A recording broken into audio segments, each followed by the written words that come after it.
Welcome to another episode of The Giant Leap. Today, we are honoured to have a truly inspiring guest with us, a man whose life changed dramatically at 19 after a rugby accident left him paralysed from the neck down. However, that didn't stop him from achieving incredible success. From founding the Perry Cross Spinal Research Foundation to Accessible Homes Australia, Perry's story is one of resilience, passion, and purpose. Today, we're diving into what success means to him, how he's developed the mindset to overcome life's hardest challenges, and the principles that have guided his journey to success. Perry Cross, welcome to the show. Thanks, Josh. Thanks for having me. No problem. So tell us a little bit about you, Perry. Well, at the age of 19, as you said, I got injured playing rugby, and I guess that in some ways sort of defined my life in many ways, because up until then I was an able-bodied, active, healthy, young kid still, teenager, and lived life like most teenagers, very active, loving sport, going to school, growing up with friends and family, all those sort of normal everyday things. And then one day I was playing a game of rugby union. I got injured in a tackle, and my life was basically never the same again. I had a C2 spinal cord injury, which means I'm now paralysed from the neck down. I can't move or feel anything apart from my head and face. And life was never the same, as I said. I spent 8 months in hospital trying to sort of come to terms with the situation and learning how life as someone living with paralysis would be. Like, it's just a totally different thing. You can't even explain what it's like. For the first few months, I couldn't speak. I couldn't even eat or drink for a few months. So it was just so overwhelming, not just for me, but everyone around me. And that moment sort of changed the whole course of my life. It's such an unimaginable thing. I want to start off by getting an idea of how you define success, because you have had like some massive successes and pushed the boundaries of your situation, but even more than that, like you do better than more than most able-bodied people. So I just want to find out how you define success. Yeah, it's a funny one, and I guess everyone has a different opinion, don't they? Because I probably see it different to other people in terms of, I would say success for me feels like setting achievable goals, and then ticking them off as you go, sort of thing. But have a big picture at the end of the line, like have a big goal you're sort of leading yourself to. So every little step is a success. And often we don't stop and celebrate those successes enough. And that sometimes can be a downfall, because we think we're not achieving things or getting anywhere. But in reality, those little stepping stones are the journey of life. It's not a destination. It's about the journey. You don't wake up one morning and hallelujah, you're there. It takes time. It takes years. Doing things, anything good you ever do in life will take time. So it's just a long, and it's not long, but it's just a journey. And if you have that mindset, then you never really get disappointed. Because if you have what you might term a failure or a non-success, then you just use that as a learning curve or somewhere to grow. Yeah, we hear those things a lot about little steps from successful people like you, about little steps and celebrating those little steps, and also about failure being a learning curve. But if you're not getting, if you've got this big goal at the end and you're not seeing success quick enough, some people want it quicker. How do you keep your mindset tracked so that you do celebrate those little things? Yeah, I guess there's a great analogy about staying focused. And if you imagine that your mind is like a magnifying glass, and I'm sure as kids, in class, we can all remember getting magnifying glasses. And you take the magnifying glass out in the sun, and you hold the magnifying glass up to the sun. Well, the magnifying glass doesn't do anything.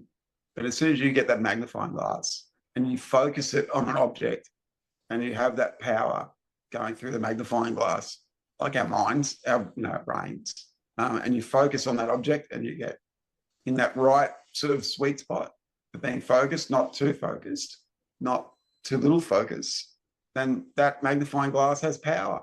And I think that's like us, you can't be all in over the top, but you've got to have an effort.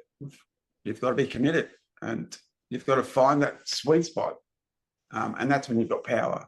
I love that analogy. I love that. I've not heard that before or thought of that before, and I absolutely love that. So thank you for sharing that. Do you think, Perry, you were born with like the drive and that will to be successful, or do you think that's something that you've built up like after your accident and you just had to you had to frame your mind so that you had to, have that mindset? It's a good question, because I don't know. Like, it's hard to determine that. And maybe, I can't answer it properly because I was thrown into this situation that I never wanted to be in. I didn't choose to be in this situation. I was always pretty competitive and active as a kid. So yeah, maybe I've got that mindset. But I couldn't say that even these days my mindset is super, like I get distracted easily. My mind is always ticking, and there's a lot going on. With two separate companies, one not for profit and one for profit, there's a lot happening. And being able to juggle it isn't easy. But I was thrown into this situation where I didn't really have a choice. And I didn't have the luxury going, oh, I should be right, because I'm on life support. Like, if I want to stay alive, I'm going to have to look after myself and be healthy, I guess. So it's hard to know whether you're born this way or not. Yeah. You mentioned there that you have a lot to juggle with your two companies. So how do you juggle? How do you do that? How do you manage to find the time to do everything that you do, including all your speech work that you do? You do so much. So how do you juggle everything? Well, I guess it has got to be very good with allocating time, and I try and allocate certain days to certain things, certain projects between each company, and then the weekends are pretty busy normally as well. Like the one just gone was pretty quiet, but the one before, we had fundraising events, so you just got to balance it out.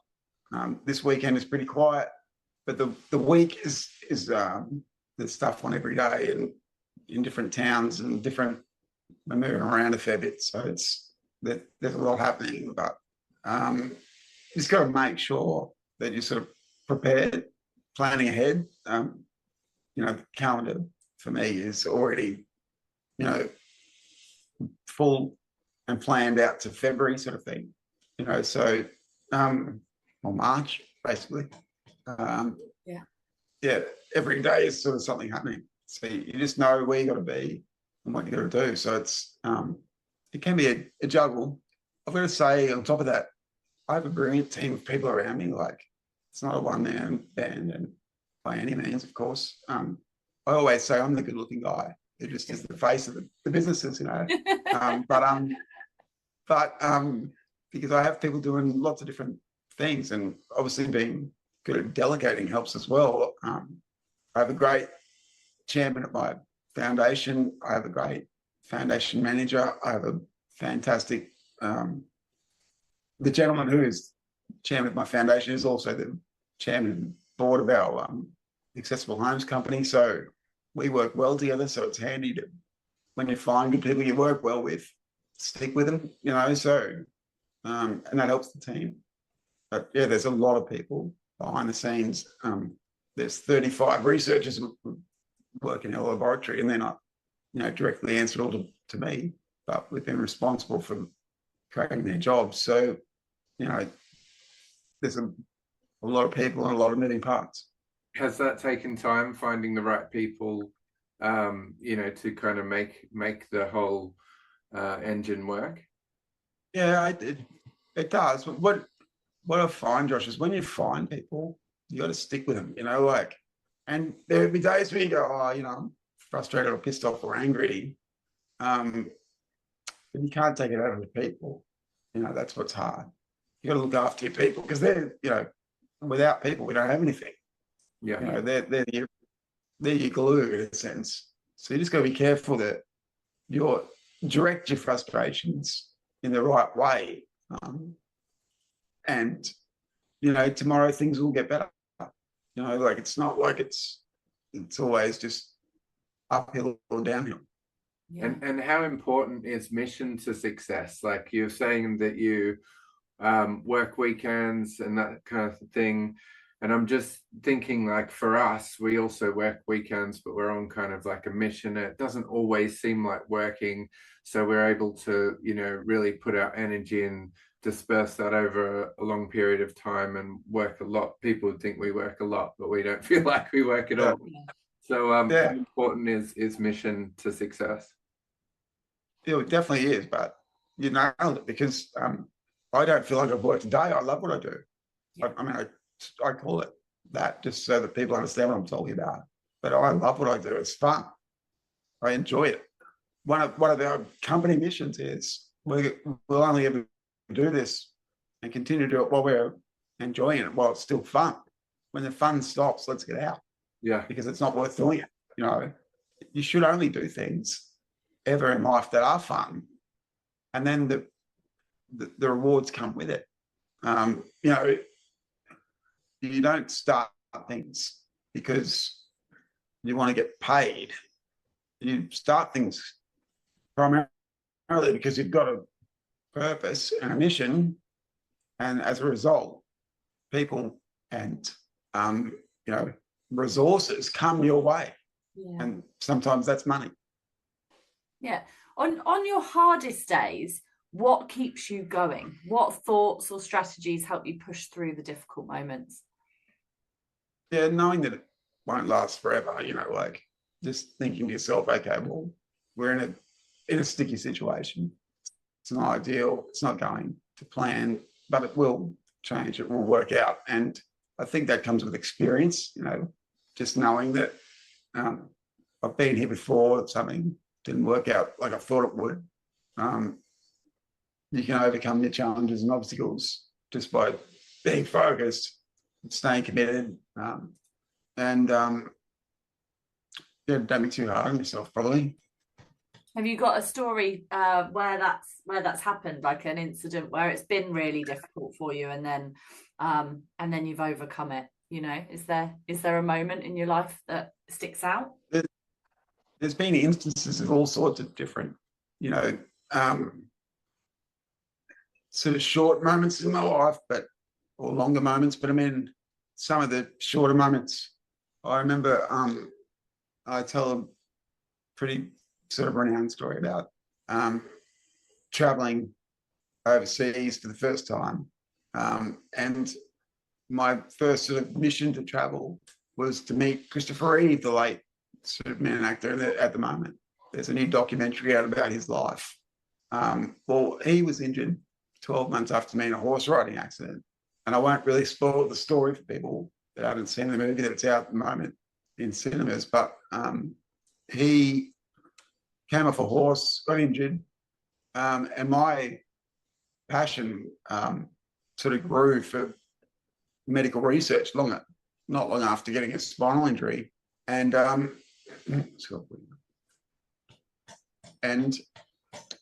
I decided that I wanted to travel to the United States to meet him.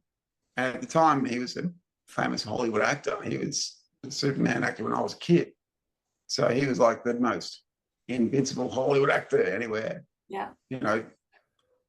he was basically the Chris Hemsworth. He's super. Today, He was so- Superman, wasn't he? Yeah, 100%. Yeah, Yeah, Superman. yeah. Casey loves Chris Hemsworth. Yeah, I do love Yeah. Chris Hemsworth, but I also So- Superman as well. Yeah.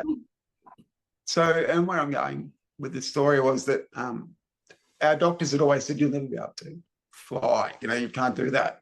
So I said, oh, well, why can't we fly? And sort of investigated it. And they said, oh, well, there's all these health complications and risks, you know, traveling across the Pacific Ocean, you know, 13 or 14 hours in a plane. Then you've got to get another plane and go to New York, you know, it's a long trip. All these sort of reasons that they were giving me, which were basically just maybe excuses, I don't know, but, and then, you know, they're like, oh, well, and on top of that, the airline is not going to let you travel in the plane because you have to power the ventilator that you're on, and the ventilator doesn't have power.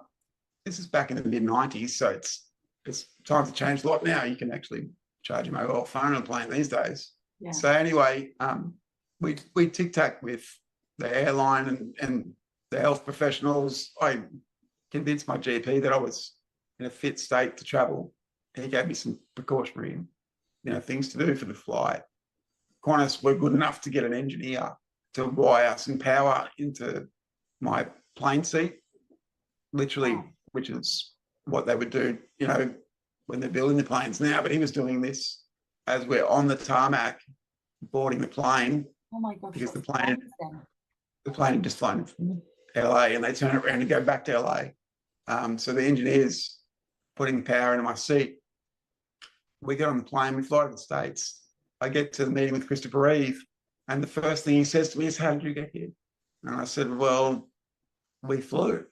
Yeah. And he said, yeah, but we're not allowed to. Like, there's all these reasons and excuses why it can't happen, you know. Like, and I'm like, yeah, but we looked into all that sort of stuff.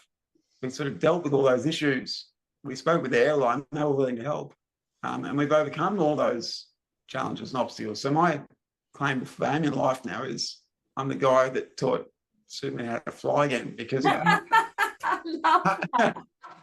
after that, he was able to travel. He went overseas. He had family overseas, did all that sort of stuff. But, you know, and I won't spoil the movie for people, but you know, there's an ending to his story, that he changed the world for medical research for spinal cord injuries and a cure for paralysis. So, you know, he's my childhood hero. He's now my adult hero. So honestly, what an amazing story about actually facing adversity, like, you know, barriers being knocked down. You literally got people to put power into a plane for you. Once you jumped all the hurdles and stuff and you're on the plane, did it seem that difficult? Like, was it as difficult as what everybody thought it would have been? And did you have any issues, or was it like, oh, it wasn't that big a deal? It wasn't smooth sailing. I mean, we were going through the gate onto the tarmac on the day we were leaving, and my wheelchair, the cable that connects my chin control, which is in front of my face, to the back of my wheelchair, got caught on the latch on the gate and ripped all the wiring out of the wheelchair. So I mean, I couldn't drive the wheelchair. There was no power in it, and we were just leaving to fly to America. And we're like looking at each other going, are we actually going to keep, you know, going? Are we going ahead with this? So it wasn't smooth sailing. There were moments where I thought, why the hell are we doing this? It's not worth it. But I look back now, it was totally worth it. It changed my life, you know, meeting him, because he was the one that gave me the inspiration to get into medical research and stay focused on, you know, treatment for paralysis. In that moment when you were like, you know, this isn't worth it, you know, why are we still going to go ahead with this? What made you continue? What is it? What's that little thing that people need to, you know? Yeah. Well, you know, I don't want to let people down. I don't want to let myself down. Like, you know, that's what a bit of self-pride is about, a bit of self-esteem. And also, they're the stepping stones, you know? It doesn't always go to plan, and the plan changes. You know, instead of being able to drive the wheelchair with my chin, one of my amazing team were dedicated enough to push me, you know, for the whole trip until we could get an engineer to fix the cabling, you know. So just doesn't always work out the way you imagine it to. But that's just life. And I think people get too harsh because they have this thing in their head, this picture of life and what it should look like. And you can't determine that. You can imagine it and try and achieve those things, but they'll never work out the way you totally plan it. Even with the most detailed plan, it still gets changed. And I think if we can be softer on ourselves and more loving towards ourselves, you go further in life, because people will then willing to jump on board and, it's love fest. They love with you, like, and they want to support you and want to make it happen. And I find that's what I've got is people love seeing me succeed, but they're part of the journey. They're succeeding at the same time. We can't all be ventilated quadriplegics trying to kill paralysis, but you can be part of the team and you can have your own journey as well and go off and, build skyscrapers or, create great rockets or, people who have all sorts of different stories in life. What's the biggest misconception that people have about you or people in your situation? Maybe that I can't do things. So, we'll be in a cafe or something and the waitress or waiter will come up and speak to my carer instead of speaking to me about what I'd like to order. And there'll be some days where it's too noisy and I'll turn to one of my support team and say, oh, can you order me a drink or whatever? Because no one's going to be able to hear me because I can't speak very loudly in a busy setting. But people just think, oh, you're incapacitated. You're useless, sort of thing. But then that's just a prejudgment because I'm obviously profoundly disabled. I'm in a wheelchair. It's a 300-kilo wheelchair. So it's a pretty awesome sight. And people probably get intimidated. So breaking down those misconceptions, Josh, is a huge thing because I don't want people to think that everyone with a disability is, hopeless. That people with disabilities have a lot to bring to the table, more than most people realise, because we have a lot of time to think about things and have great minds and have great attitudes and are more grateful for things in life because we appreciate the small things because we can't do the big things. Do you think your mindset has evolved over the years because of the, because of the situation you're in? Definitely. Yeah, definitely, Casey. I think it's definitely, I can't say enough how much life learning I've done since basically the day of my accident. Firstly with emotions, because you're on this emotional roller coaster for months and months and years. Like there's still some days where you go, did this really happen to me? Like, and I'm 30 years post-injury. And then there's other days where, I've had to sit down with counsellors and people and go, right, switch on, mate. Like stop being a bitch. Like, yeah. And then learning about your attitude and what is an attitude. What's a good attitude? What's a bad attitude? What's the difference? What makes a good attitude? Why do people want to be around you? What's good energy? What are good vibes? All those things aren't just words. Actually, they're things, and they're physical things because that vibes are physical movement, vibrations. The vibrations that create Wi-Fi and light and sound and all those things are real physical things, just like good vibes and good energy are real things.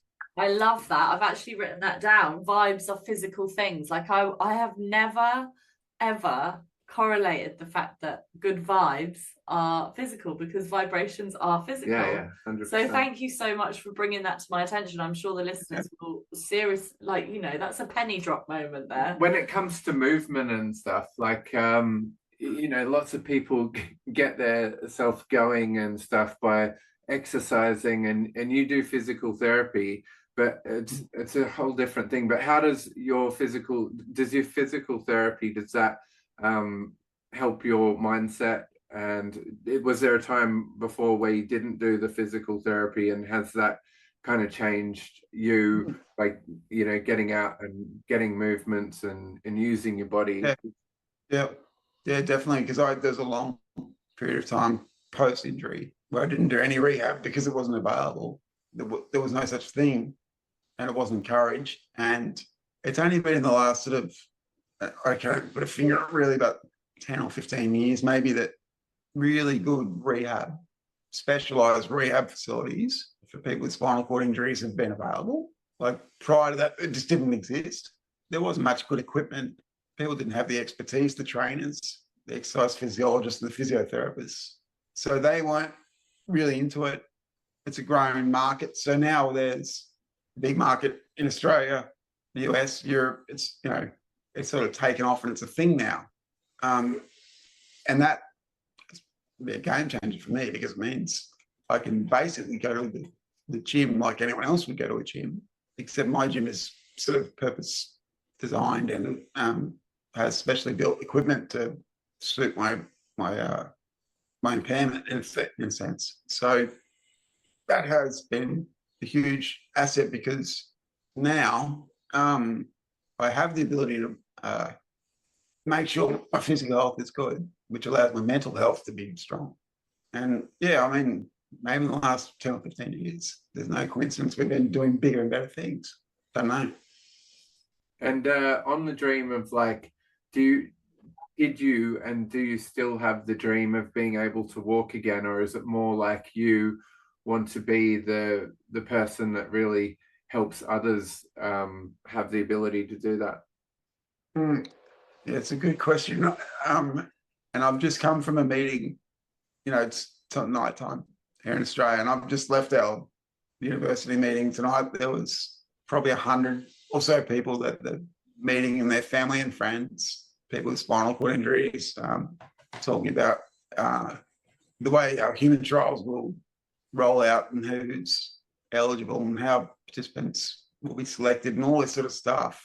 And one of the guys said to me, "Are you going to put your hand up? You know, is that something you're interested in?" I'm like, "Hell yes." You know, like that's definitely me. Like that's what I've worked all this time for, is to make sure that we're developing a treatment. And whether or not I walk or not, I don't know. That's to be seen. But it's small steps. If I can get some function happening, then great. If I can get a finger or an arm or whatever, like small things, if I can get off my ventilator and breathe, that would be incredible. If I don't, and other people are able to achieve things that are great breakthroughs in medical science, then fantastic. And if one day we can have the ultimate goal of people up and moving and feeling again, then yes, we've achieved a huge goal. But that's probably a way off yet, because we're only still sort of getting going. So it will take time to develop that technology. And how important is vision and imagination when it comes to success, do you think? Like, do you imagine yourself and see yourself walking, or even like before that, did you see yourself kind of being able to get onto a plane? Like, do you imagine it first and then it comes into fruition, or is it just like, let's just go along the steps? Well, making strides with the purpose design gym I go to, they have mirrors everywhere. They roll the mirrors out so you can see yourself standing, you know, when you're in the frames and that sort of stuff. It's really important to be able to see yourself, visualize it. And what do they say? There's a saying like, you got to see it, feel it before you can do it, sort of thing. Like, shut your eyes and imagine it before it can happen. And often you'll know when you shut your eyes and imagine it, and you think, "Oh, I want to do this," and it doesn't feel right. And then sometimes you shut your eyes and go, "I want to do that," and you go, "Yeah, that feels right." You know, like, I can see that, I can feel that. There's a difference. Yeah. You know, there's a difference between that good feeling and that good imagination, and just a bullshit imagination. You know, like where you go, "Nah, that's not going to happen like that." Yeah. So yeah, you have to have that sort of confidence to know that what you're thinking and what you're planning is achievable. And my motto in life is pretty simple. It's everything is possible. It's not anything is possible, because I think that's too loose. Yeah. I think when you say everything is possible, it allows people their own everything. What's your purpose? What's your mission? You know, mine is curing paralysis. Well, that's definitely possible. Yeah. You know, we've just got to get focused. We've just got to get the team around us to make it happen. It definitely can be done. We like saying to our daughter that the word impossible has in it that I'm possible. Yeah, that's right. So it can't be It's true. exactly right. Yeah, that's right. Yeah. So I just think, you know, just have that strong imagination, but you've got to be able to sort of see it when you shut your eyes, feel it as well. You can't just, you know, you can't be pretending. What advice would you give to someone who's struggling with adversity and can't see a path forward? Well, it's hard sometimes to know what is the obstacle you need to overcome. And once you can work out the obstacle, then you can deal with it. Until you sort of find what it is that's holding you back or slowing you down or stopping you or whatever, you can't manage it. So you have to find it so you can manage it and put a plan in place so that you can, you know, overcome it. So it's pretty simple, and you can apply that to anything in life. You know, why won't the car start? Yeah. Why? Work out why the car doesn't start. Yeah. Like, no fuel, flat battery, all those sort of things. Yeah. Don't just stand around looking at the car going, oh shit, life sucks because my car doesn't start. You know, like, you know, and you can apply that sort of philosophy to anything in life. Relationships, you know, the love in your life, the community involvement you have in life, your health, your wealth scenario and your income scenario, all those sort of things have their own challenges and obstacles, and they're the bigger picture to life. And once you get the balance of health, wealth, love, and community in place, so you're not imbalanced, you've got an even balance in everything, then life is pretty good. Life can be super rewarding, but if you're unbalanced, it can be bloody tough. Yeah, I think it's so important what you said, because so many people spend so much time kind of running away from the hurdles, and if you just like face them and jump the hurdles, you realize that they're not that big in the first place. Josh is trying really hard not to use his buffalo. Yeah, all right, I'll say it. I can see it now. I can see him. I can see him trying really hard not to use this analogy, but he really wants to. So go on, Josh. Go on, say it. So when a storm's coming, right, a big storm is brewing, cows will run away from the storm, and they'll keep running, whereas a buffalo will run towards the storm. And what actually ends up happening, the cows start to get tired and the storm catches up with them, and they actually end up running inside the storm. So they're in the storm the whole time. Whereas the buffaloes run towards the storm, and it's been like horrendous, hectic, but they've got through the storm, and now they have the fresh grass on the other side. So they get the sweetness and the beautifulness of, you know, just confronting it and going through the storm. Yeah, I like it. And I've never heard that one before, but I'll remember that one.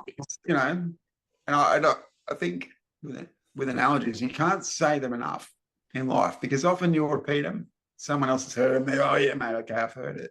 But there'll be people who haven't heard it, and that's the bit of, you know, light that you can give other people in life. And we all take on little messages every day. You know, the other one I like to say is focus on what you can do and where you're going, and what you have. Don't focus on what you don't have, where you've been, or what you've lost. You know, like that's a huge mindset. That's a massive key to mindset. Yeah. One because way people get, and the other way is like, you know, getting right.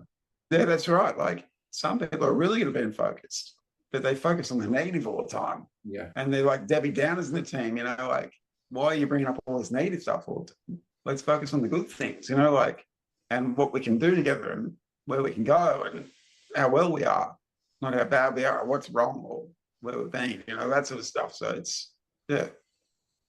If you had to sum up the keys to success in a few simple principles, what would they be? It's definitely being focused, definitely having a strong mindset.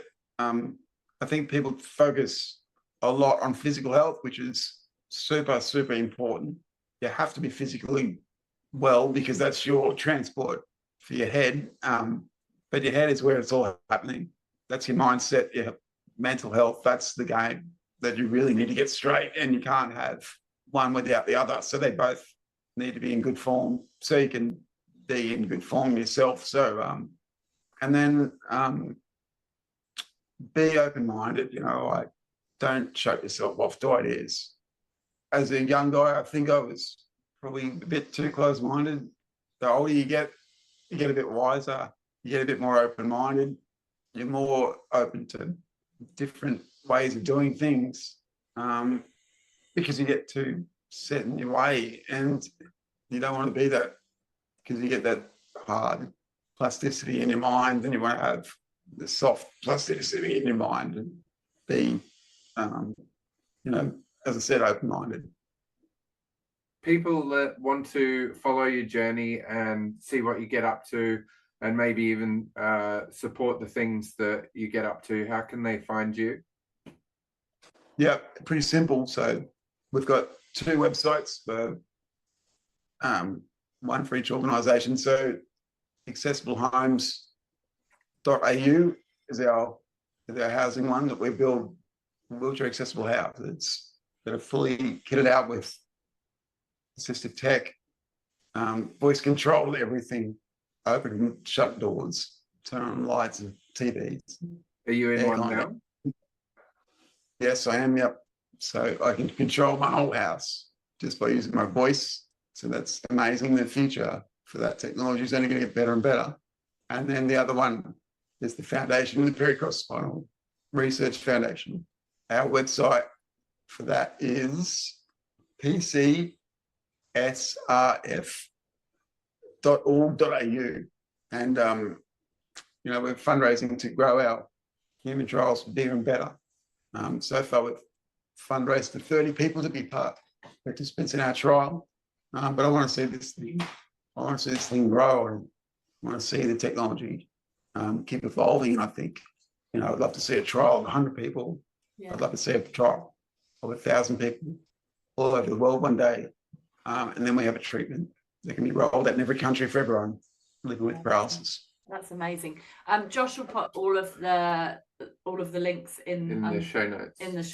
So everyone will be able to go. But I would say to everyone, go and donate so that we can get this working. Because what an incredible thing to be able to give. People. Yeah. Like to cure that would be incredible. It would be incredible. Yeah, change so many lives. Yeah. So one last question for you, Perry. Are you successful? Am I successful? I have been successful, and I'm working on things that I believe will be very successful. And the journey will continue. Excellent. Yes. Amazing. Thank you so much for being on our show today. Yeah, this has been my favorite episode so far. Yeah, I've absolutely loved it. Your story's incredible, and it's been so nice chatting to you. So it's been fun. Likewise. Good luck, guys. Thanks a lot. Thank you so much. Have a great